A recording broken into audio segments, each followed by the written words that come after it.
The Catholic Morning Show. Welcome back to the Catholic Morning Show. It is 14 minutes after the hour here on Iowa Catholic Radio, and we hope your day is kicking off right. I'm Bo Bonner speaking into the mic, as is obvious. At least lets us know what's happening out there in the world. Aiden is flipping the switches to make the boards run. Deacon Tony's usually praying with us, but like I said, prayers go out to Deacon Tony. Hope you get feeling better soon. On the second half of the show, Father Basil Cole, Professor Emeritus, Pontifical faculty at the Dominican House of Study, is going to talk to us about his book of the year, The Sinner's Guide by Venerable Luis Granada. For people who listen every day, we were going to have him on and had a little bit of a glitch, so we're glad that we're going to get him back and able to talk about the book. But let's turn now to Father P.J. McManus, pastor of Christ the King Parish here on the south side of Des Moines, for the Ask a Priest segment. Father P.J., how are you doing this morning? Excellent, Bo. How are you? Wonderful. It's always nice that when it's actually cold and there's snow, if you get deprived one or the other, it's not as fun. So it's a good morning. It's a good morning. So that is true. Our listeners are in for a treat with Father Basil. He is as good as they come, and a legend with the fathers in the East. Wonderful. Well, thank you for doing our marketing for us too, Father Peter. You're doing double duty today. So the introit for this week: all the earth shall bow down before you, O God, and shall sing to you, shall sing to your name, O Most High. And the first thought I have, Father, is, again, people talk about ordinary time, and I know we've sort of hit this theme before, but ordinary time is no ordinary time, and I think this introit gets to the heart of that. Yep. No, you're exactly right. And it's drawing, as the introit antiphons often do, because it's a refrain and a verse. But largely on Psalm 95 or 96, depending on your counting, which is the ordinary invitatory. It's the way that we begin the day. And so when this shows up in the Mass, it's a kind of a hard restart, right? And so it focuses the worshipers on the act of worship and not something else, and sort of sets hearts and minds, or orients hearts and minds in the direction that they need to go for the period that they're going to be praying. I think one other, first of all, I didn't even make that connection. That's right. The inventory, we can get into that maybe even a little more in a little bit. What I also noticed is, of course, sing shows up twice.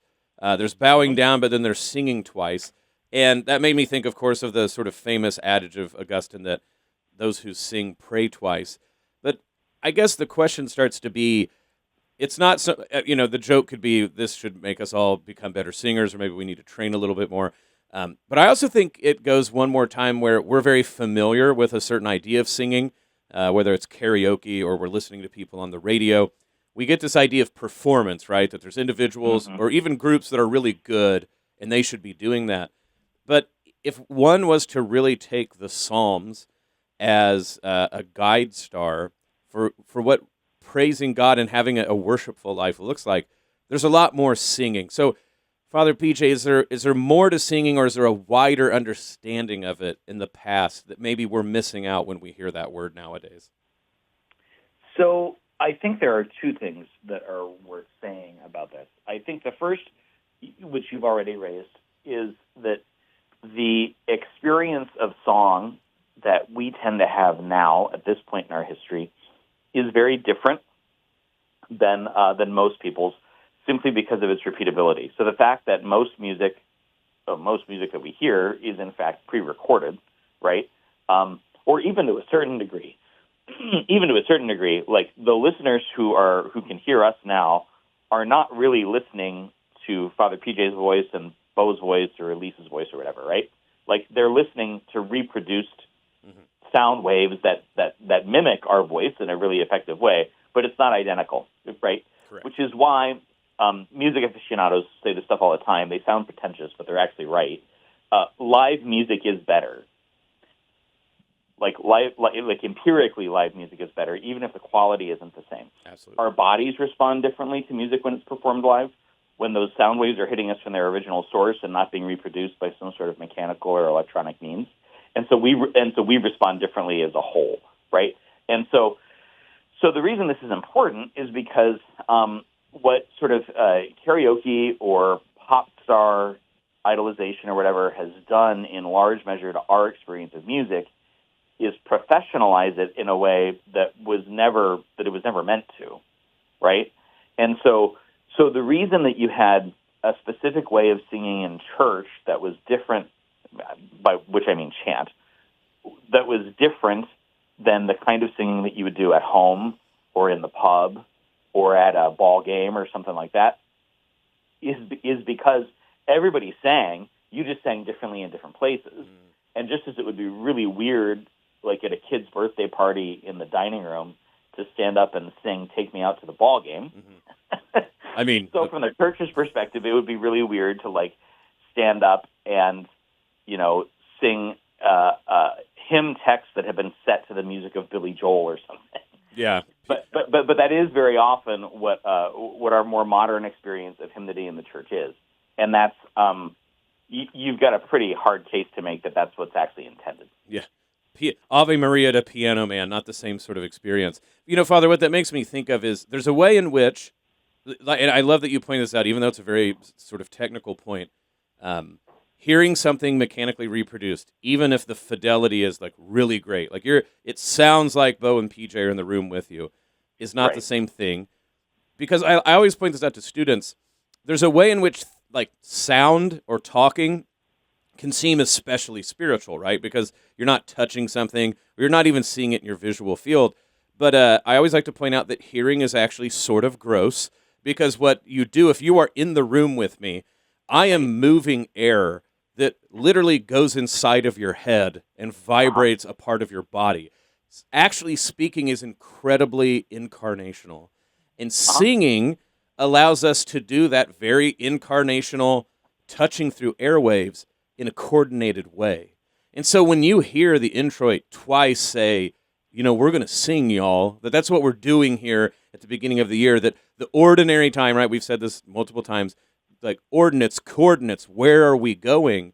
That singing is this way, sort of like how we get together moving forward in a very incarnational way. So there's something even like to take it even a step further here. There's something even sort of ickier, right? So it's not just that the air that we move in the room jiggles the bones around in your head. Those bones have fluid in them. Yeah, it's not blood, but it's ocular fluid, and it's the variations in that ocular fluid that actually render the sounds intelligible inside it, right?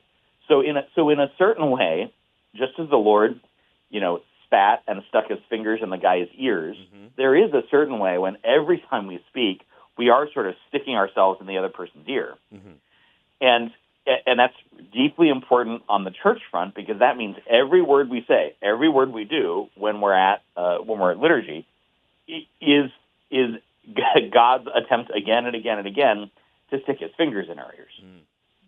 Well, and I didn't know we were going to do so much biology today, but it's working.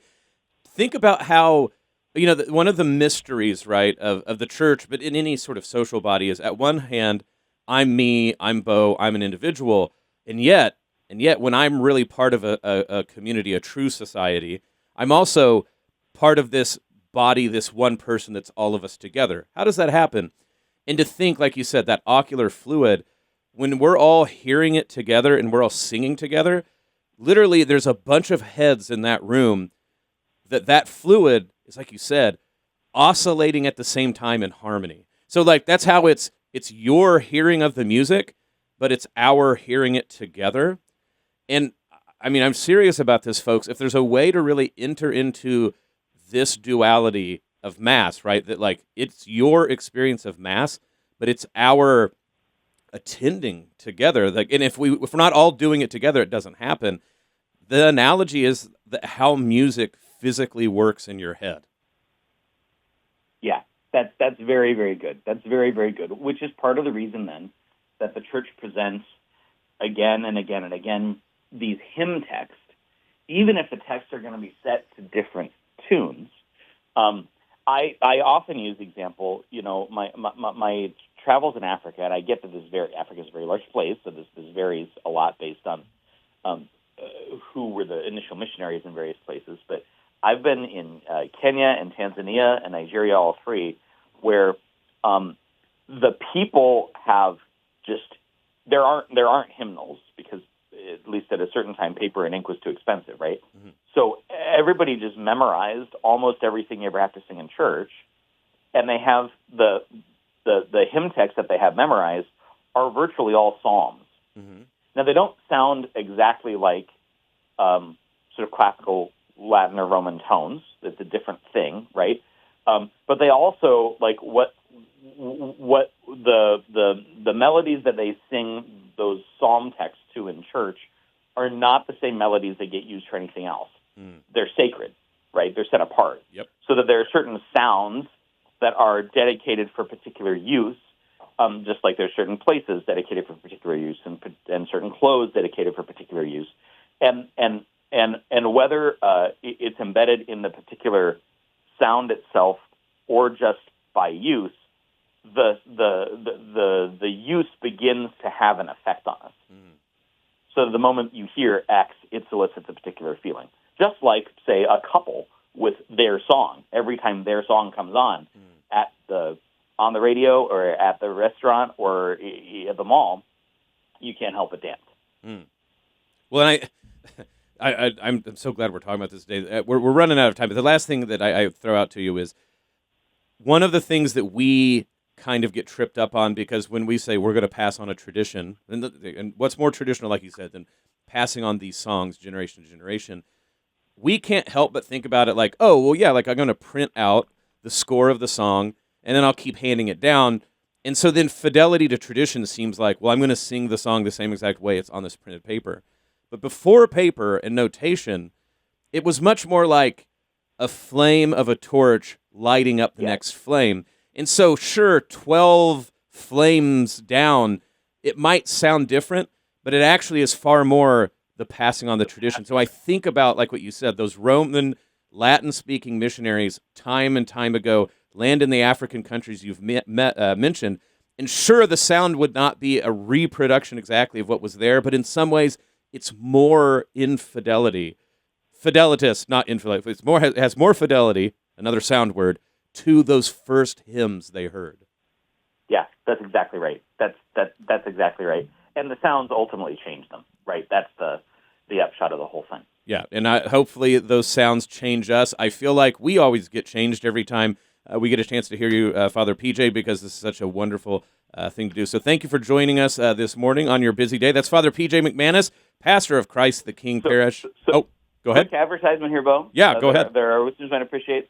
So our regular listeners know Thursday morning I do my adult ed sort of workshop, and this morning we're tackling the church and AI, and I actually have the AI prompted and ready to produce a mass setting live in person for us this morning. So come and find out whether or not the ChatGPT is up to the challenge of OCP. Oh, I love this. Yeah, so if you want to see what like 90s sci-fi added to the liturgies, like Father PJ is your man, Christ the King Parish. Father, thank you for coming on the Catholic Morning Show. Have a great day, gang. We are 3 minutes away from the bottom of the hour. Coming up, we'll hear more on the news, sports, and weather, as well as our saint of the day, St. Mary Ann Cope. Right now, it's time for the Gospel Reflection for today, Thursday of the second week of Ordinary. The Catholic Morning Show is a production of the Iowa Catholic Radio Network. To hear this and other programs, visit iowacatholicradio.com or download the Iowa Catholic Radio app.